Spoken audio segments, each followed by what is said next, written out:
Saca só, imagina o seguinte, você é Arquimedes, da Siracusa, um velho muito sábio. Daí um dia você tá lá curtindo a vida, seja lá como que velhos sábios curtem a vida, e chega um cara com uma coroa. Aí tu olha a coroa e pensa, yes, você é rei. Nope. O cara te diz o seguinte, tem uns caras aí me roubando, tirando o ouro da minha coroa. E ele te oferece o seguinte acordo, se você achar um jeito de provar que estão tirando o ouro da minha coroa, eu vou te fazer um cara muito rico. Muito rico. Por outro lado, o acordo tem um problema. Caso você não consiga descobrir, meu amigo, aí tu vai perder a cabeça. É claro que daí você para e pensa. Você pensa muito. Mas não tem jeito, você não consegue descobrir um modo. Cansado de tanto pensar, você faz aquilo que qualquer um faria na sua posição. Você vai para uma banheira, tu vai tomar um banho. Você entra na banheira e no momento em que você entra na banheira, você percebe o seguinte. Uau, encontrei a solução. Arquimedes levantou dali mesmo e saiu correndo peladão para a cidade, gritando eureka. Ou seja, descobri um modo de manter minha cabeça no lugar. Basicamente isso. Ah, e ficar rico também.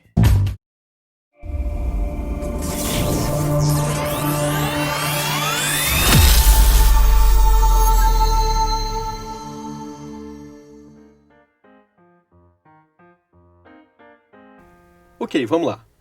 O que deixou o Arquimedes tão feliz ao ver aquela água caindo da banheira?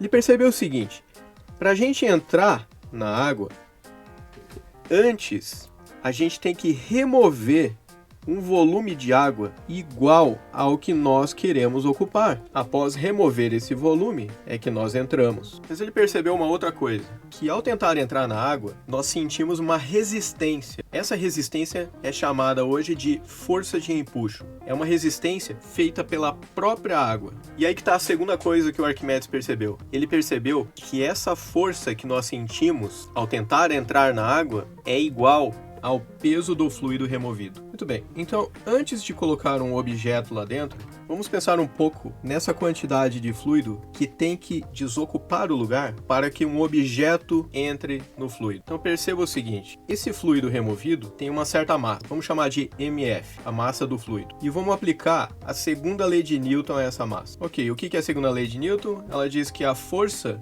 exercida sobre um objeto é igual à massa do objeto vezes a aceleração dele. Que força em princípio está atuando sobre o objeto? Bom, a primeira força que vem à mente é o peso, é a atração que a Terra exerce sobre todos os corpos que têm massa. A massa, a fórmula F é igual a ma, é a massa do fluido. E qual é a aceleração? A aceleração é zero. Por que zero? Porque o fluido está parado. Lembra, essa massa de água da qual nós estamos falando estava dentro de um fluido estático. Então, essa massa aqui estava estática, parada, ou seja, aceleração zero. Muito bem, então aquela massa de água está parada, está estática. Só que se tem uma força atuando sobre ela, o peso, ela não deveria estar caindo? Ela não deveria estar em movimento? A aceleração não deveria ser diferente de zero? Então por que não é? Porque tem outra força atuando para cima. É essa força que nós chamamos de força de empuxo. Então a primeira coisa que a gente sabe é que a força de empuxo atua para cima. E tem outra coisa, a gente sabe o valor dessa força. Essa força tem que ser igual ao peso do fluido removido, porque só assim essas duas forças vão se equilibrar e essa massa de água vai ficar estática. Vamos assumir que para cima é para onde acontece o que chamamos de movimentos positivos e para baixo serão os negativos. É só uma convenção. E aqui está o objeto. No caso, aquela massa de água. Ok, então usa a segunda lei de Newton. A força de empuxo está para cima, menos a força-peso para baixo. Isso é igual a massa de fluido vezes a aceleração. Mas como a gente disse, a aceleração é zero. Aquele fluido está estático. Portanto, a força de empuxo é igual ao peso daquele fluido removido. Agora, perceba o seguinte, esse fluido foi removido daqui, a gente abriu espaço para entrar outro objeto ali, então, quem é que está fazendo essa força de empuxo para cima? É claro que é o fluido que está em volta. Ele está atuando sobre aquele espaço que a gente abriu. Então, quando a gente tira aquele fluido para colocar um outro objeto ali, esse objeto que a gente está colocando no lugar vai sentir aquela força de empuxo, assim como o líquido removido sentia antes. Então observe, está o fluido lá, que tem um certo peso, sofrendo uma ação do fluido que está em volta. A gente retira esse fluido e coloca um outro objeto no lugar. Como a força de empuxo dependia das redondezas, esse objeto agora vai estar submetido àquela mesma força de empuxo, que era igual ao quê? Ao peso do fluido que foi removido. Então, aplicando de novo a segunda lei de Newton, força de empuxo para cima menos peso do objeto para baixo é igual à massa do objeto vezes aceleração. E a gente agora não pode assumir que a aceleração é zero. A gente não pode assumir que esse objeto vai ficar estático. Ele pode sim descer ou ele pode subir. Então vamos isolar a aceleração. A aceleração vai ser igual à força de empuxo menos o peso do objeto dividido pela massa do objeto. Daqui a gente pode determinar se o objeto vai afundar, se ele vai subir ou se ele vai permanecer estático no interior do fluido. E do que isso depende? Lembra que eu tinha assumido que para cima eram movimentos positivos e para baixo negativos? Então depende desse cara aqui dentro do parênteses. Se o peso do fluido removido for maior que o peso do objeto, que eu coloquei lá dentro, então a aceleração é positiva e o objeto vai subir. Ou seja, a força de empuxo que o objeto sente é maior do que o peso dele mesmo. Então ele tende a subir. Agora, se o peso do fluido for menor do que o peso do objeto, então o objeto vai afundar. Vamos dar uma olhada nesses casos. Então, primeiro caso, o peso do fluido é igual ao do objeto. Esse caso a gente já viu. Lembra a água que estava lá no meio? O peso dessa água que estava lá dentro era igual à força de empuxo, por isso que ela era estática. Mas a água não é a única coisa que permaneceria estática lá. Tem outros objetos. Por exemplo, um peixe. Um peixe consegue regular isso com uma bolsa natatória. A gente já vai ver certinho como que isso acontece, depende do volume que o peixe tem, a massa dele não muda, então ele muda a densidade dele. Segundo caso, o peso do fluido removido é menor do que o peso do objeto. Então, nesse caso, a força de empuxo é menor que o peso do objeto. E é claro que daí ele desce, porque a aceleração é negativa. Terceiro caso, o peso do fluido é maior do que o peso do objeto. Se o peso do fluido é maior do que o peso do objeto, então a força de empuxo é maior do que o peso do objeto. E é claro que daí aquela aceleração é positiva e o objeto sobe. Ok. Mas como que isso salvou a cabeça do Arquimedes?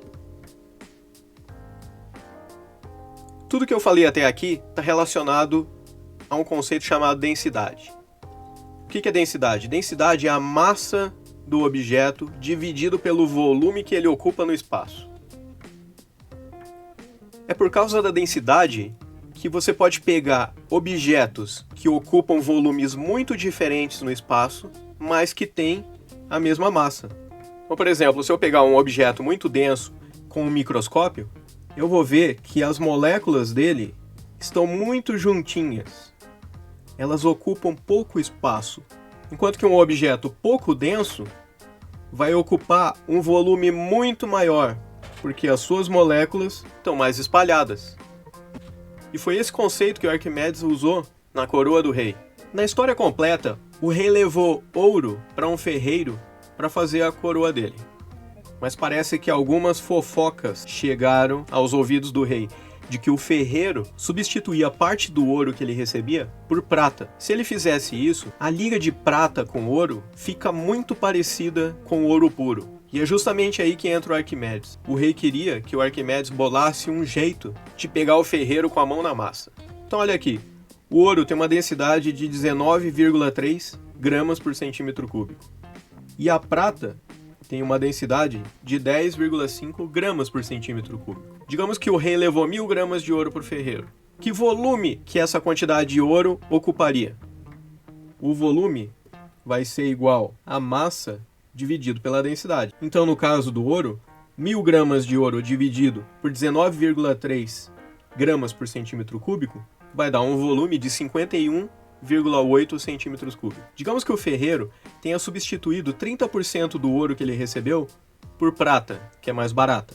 Então a gente vai ficar com 70% de ouro, 700 gramas, 30% de prata, 300 gramas. Essa substituição daria o mesmo peso, e para um não especialista, elas teriam a mesma aparência. Mas como o Arquimedes descobriu, elas não teriam o mesmo volume.